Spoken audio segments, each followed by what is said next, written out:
President Sara Duterte formal nang inimbitahan sa impeachment hearing ng Kamara.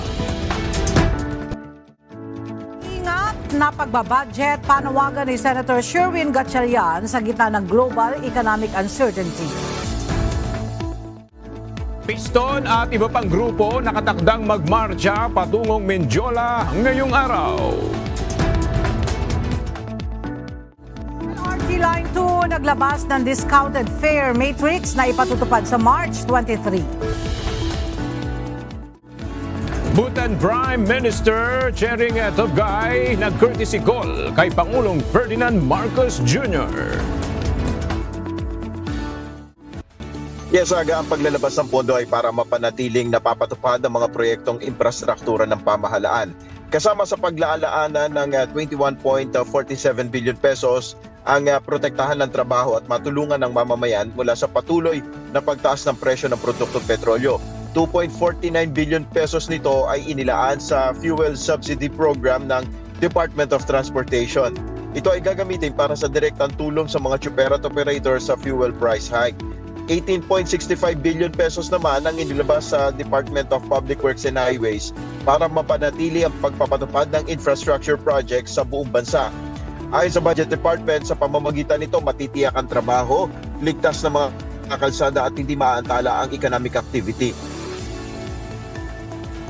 Inihain ni Senator Sherwin Gatchalian ang proposed Senate Resolution number 349 para pag-aralan kung paano gagastusin ang pondo sa ilalim ng Republic Act 12314 o ang 2026 General Appropriations Act. Ito ay matapos lumabas ang ulat mula sa Department of Energy na posibleng umabot sa 115 pesos kada litro ang presyo ng diesel dahil sa gulo sa Middle East kung saan nag-aangkat ng 78% ng krudo sa bansa.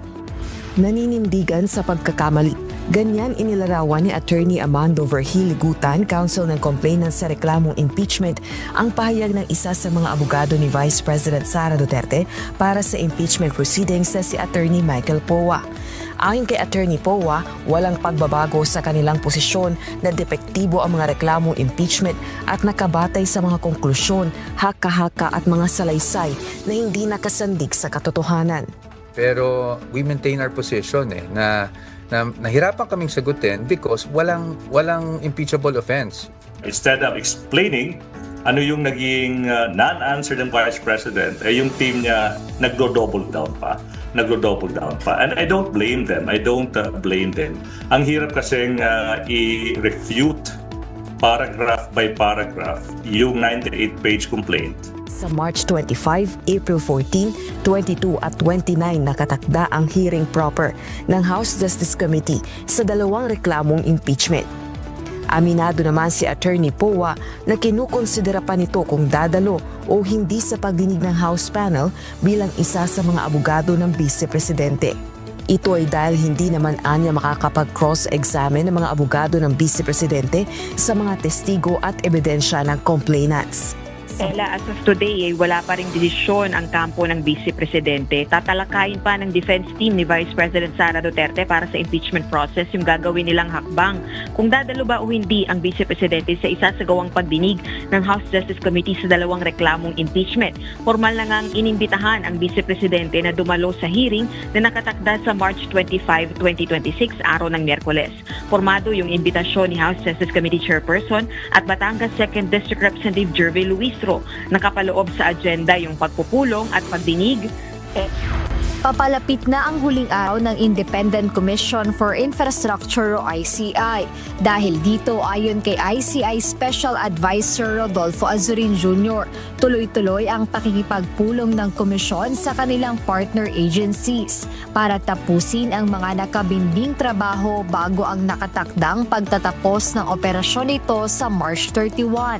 Kabilang na aniya rito ang pagtutok ngayon ng ICI sa Technical Working Group para sa asset recovery na pinamumunuan ng Cybercrime Investigation and Coordinating Center. Nag-courtesy call kahapon si Bhutan Prime Minister Tshering Tobgay kay Pangulong Ferdinand Marcos Jr. sa Malacanang. Bumisita sa bansa ang Prime Minister para sa Asia Pacific Food Systems Forum 2026. ng Asian Development Bank ngayong Marso. Ito ang unang beses na bumisita ang punong ministro sa bansa mula na magkaroon ng formal na diplomatic ties ang Pilipinas at Bhutan noong October 6, 2025. Muling nagsagawa ng isang investment forum ang Pilipinas sa Taiwan upang hikayatin ang mas maraming Taiwanese investors na magnegosyo sa bansa. Isinagawa ang Philippine Investment Forum 2026 sa Taipei noong Martes, March 17. Dinalhan ito ng mga kinatawan mula sa private corporations, financial institutions at academic organizations sa pangunguna ng Manila Economic and Cultural Office o MECO at ng Philippine Trade and Investment Center sa Taipei. Kabilang sa mga sektor na posibleng paglaanan ng pamumuna ng mga foreign investors, semiconductor, infrastructure, digital transformation at artificial intelligence. Tinalakay sa forum ang kahandaan ng Filipino workforce, partikular ang dual training system na layong palakasin ang kasanayan ng mga manggagawang Pilipino upang makasabay sa pandaigdigang kompetisyon. Naglabas na ang LRT Line 2 ng discounted fare matrix na ipatutupad simula sa Lunes. Bahagi ito ng kautusan ng pamahalaan na magpatupad ng 50% discount sa mga pasahero upang maibsan ang epekto ng tensyon sa gitnang silangan. Ang mga single journey ticket mula 8 pesos hanggang 18 pesos ang magiging pamasahe depende sa layo ng istasyon mula Recto, Maynila hanggang Antipolo. Habang ang mga may stored value cards mula 7 pesos and 50 centavos hanggang 16 pesos and 50 centavos ang magiging pamasahe depende sa istasyon mula Recto, Maynila hanggang Antipolo. Isang petisyon para sa Certiorari at Temporary Restraining Order o TRO ang inihain ng grupo ng mga Bangsamoro o Moro sa Korte Suprema. Laban ito sa Bangsamoro Autonomy Act o BAA 85 o ang General Appropriations Act of the Bangsamoro ngayong taon. Ayon sa mga petitioner, unconstitutional o labag ito sa konstitusyon. May dalawang pangunahing argumento ang inihaing petisyon laban sa nasabing budget. Una, hindi anya ito nagbigay ng pinakamataas na prioridad sa edukasyon na isang mandato sa ilalim ng saligang batas. Inalis na ng DOST Pag-asa sa listahan ng pangalan ng 7 bagyo na dumaan sa bansa. Ito ang mga pangalang Crising, Emong, Mirasol, Nando, Opong, Tino at Juan. Yan ang pangalan ng mga mapagminsalang bagyo na nanalasa sa bansa kung saan umabot sa nasa 300 mga tao ang naiulat na nasawi o aabot sa 10 billion pesos ang napinsala sa sektor ng agrikultura at infrastruktura. 4 na araw lamang ang ginugol sa pagtatayo ng prefabricated classroom na ito sa Maribeles National High School, Alas-Asin Annex sa Bataan. Kahapon, pinangunahan ni Pangulong Bongbong Marcos Jr. ang turnover ng modular classroom kasama sa Education Secretary Sani Angara. Ayon sa Department of Education o DepEd, donasyon ang mga silid-aralan mula kay First Lady Lisa Marcos at ng Next Gen Foundation.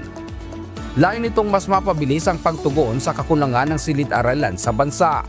Pero bago ito, binisita muna ng Pangulo ang paggawaan ng prefabricated classroom at kumbinsido ito na maayos at matibay ang pagkakagawa ng mga silid-aralan. Hindi na pwedeng bawiin ng mga occupants itong mga binawi na ng mga housing project ng gobyerno. Pero maaari pa rin naman silang mag-apply sa housing programs in the future. Pero unahin muna ng local housing board ang mga nawala ng tirahan at nakatira sa mapanganib na lugar. 453 housing units at lote sa Iloilo City ang planong bawiin ng Iloilo City government sa mga awardee. Masayang sinalubong ni US President Donald Trump si Japan Prime Minister Sanae Takaichi sa White House kanina, kung saan nagsagawa ng pulong ang dalawang lider upang pag-usapan ng sitwasyon sa Iran, seguridad ng Strait of Hormuz at mga usaping pang-ekonomiya. Sa nasabing pagtitipon, binigyang diin ni Trump na umaasa siya na mas lalong makikibahagi ang Japan sa mga hakbang upang masiguro ang malayang pagdaloy ng langis sa rehiyon.